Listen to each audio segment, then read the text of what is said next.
On my wedding day, my best friend Jess gave me a cheap lottery ticket as a gift. Final part. I curved my lips into a smile. Well, for a spineless opportunist, you're surprisingly polite. His face turned a shade of green. After a sharp huff, he ordered 2 waiters to remove my wedding portrait. I didn't catch it in time. It fell to the floor with a crash. As I bent to pick it up, Jess's foot came down on the photo, right on my face. I looked up and met her contemptuous gaze. Back when you were doing better than me, you always looked down on me, she sneered. Now, it's my turn. Thank God, the universe is finally setting things right. It's my time to be rich. A fire burned in my chest. Look down on you? When did I ever look down on you? You dare say you didn't? At my wedding, you gave me that diamond ring in front of all my friends. Wasn't that just to show off how much money you had? Her foot twisted on the photograph, grinding it into the floor. I couldn't help it. I laughed. So that's when it started. She had hated me since then. No wonder she'd grown so distant after she got married. And I, like an idiot, had kept worrying about her. The only reason I bought her that diamond ring was because she told me she loved it but couldn't afford it. She had no idea I'd worked a month of overtime and emptied my own savings account just to buy it for her. I was an orphan, raised by the charity of neighbors. From the moment I met Jess, I had considered her family. Now I saw that it had all been one-sided, but at least I was seeing things clearly now. The photo was ruined. I didn't want it anymore. I slowly straightened up. Jess, I just hope you don't regret this. Booking this hall had cost me $5,000. 5 times that was $25,000. Regret? She scoffed. Liv, you think too small. When you find out how much money I'm about to have, I promise you, you'll be on your knees begging me to be your friend again. Just then, my husband, Mark, came out of the dressing room. He was supposed to be greeting guests with me, but earlier, Jess had accidentally spilled a drink on him, and he'd been changing. What's going on? He asked, then his eyes fell on the discarded portrait. Jess? What are you doing? He moved to pick it up, but 2 security guards grabbed him. Jess, what the hell is going on? Mark yelled. I was shaking with rage. A second later, guards grabbed me, too. This is my party now, Jess announced coolly. And you two are not welcome. In fact, you don't deserve to be here, so I'm having you removed. She waved a dismissive hand, and the guards shoved us toward the main entrance, their hands on the back of our necks. Jess followed us out, a small, smug smile on her face. She was holding a piece of paper. She handed it to the manager, who taped it to the glass door. It read, "No dogs or Millers allowed," for Mark went ballistic. He tried to lunge at her, but I held him back. Jess saw my gesture and her smile widened. That's right, Liv. You need to understand the new reality. You and I, we're not in the same class anymore. When you see me from now on, you should probably bow. You wouldn't want to get sick with envy over all my money. A crowd of our former friends gathered around her, laughing and cheering her on. Jess, I always knew you were destined for great things, even back in school. I was right. Sarah, another classmate, gushed, linking her arm with Jess's. Jess, I always hated Liv, she added with a venomous glance in my direction. If I hadn't heard you were coming, I never would have shown up to this pathetic wedding. The most sickening part was seeing my own aunt in the crowd, fawning over Jess. Jess, dear, do you remember me? When you were little, I told you not to play with Liv. I knew she was bad luck and would ruin your fortune. Surrounded by her new entourage of sycophants, Jess was escorted back inside. When they were all gone, Mark finally exploded. What is wrong with her? What just happened? I took a deep breath and explained everything as best I could. He looked shocked, but he believed me. I gently touched his shoulder. Let's just take a trip. A honeymoon, just the 2 of us. We don't have to deal with any of these people. He stroked my cheek, his eyes full of concern. Okay. On the drive home, my wedding dress felt cumbersome and ridiculous, but I didn't care. Today, I had seen everyone's true colors. It was a painful but necessary lesson. My phone started buzzing non-stop. I opened it to a flood of photos and messages from my former friends. Thanks to Jess, we're eating king crab. Hey Liv, thanks for putting this all together. We wouldn't be eating all this amazing seafood without you. I calmly turned off my phone. I knew exactly what Jess was doing. She was spending her future. That afternoon, she took her new fan club on a shopping spree at the mall, buying designer bags and luxury goods. A trip like that with so many people would cost a fortune. She was betting everything on that $50 million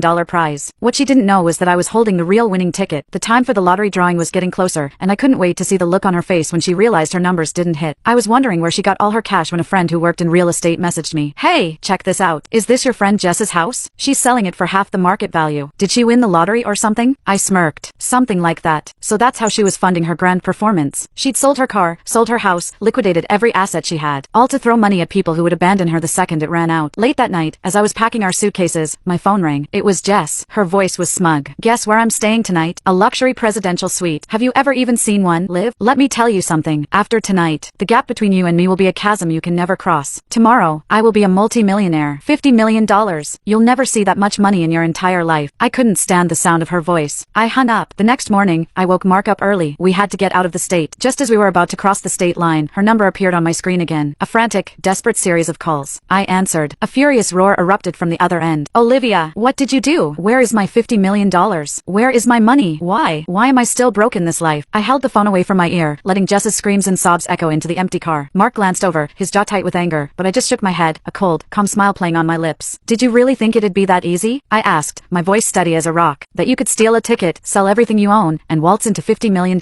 You were never the lucky one, Jess. You were just the greedy one. Her screams cut off, replaced by ragged breathing. What are you talking about? She whispered, her voice trembling. That ticket was mine. I bought it. It should have been me who won. I laughed, a short, short, bitter sound. You bought a ticket, sure, but it wasn't the winning one. The real winner? It was mine. I bought it that morning, for the wedding. The numbers on your ticket? They're worthless. Always have been. In my past life, I'd never told her about my own ticket. I thought it was a silly coincidence, a stroke of luck I'd shared with the friend I love. But this time, I had no intention of keeping her in the dark. I wanted her to know exactly how badly she'd miscalculated. You're lying, she shrieked. Why would you buy a lottery ticket? You never play that stuff. You're just trying to take this from me. Because I wanted a little something for Mark and me, I said, my tone sharpening. A honeymoon, a house, a future. Something you've always resented us for having. Remember when you cried to me about your tiny apartment, and I offered to help you move? When I lent you money to pay your rent, and you never paid me back? You thought I was flaunting my life, but I was just trying to be your friend. I paused, letting the truth sink in. And you know what's really sad? You sold your house, your car, your entire life, for a ticket that meant nothing. All because you hated me so much, you couldn't stand the idea of me being happy.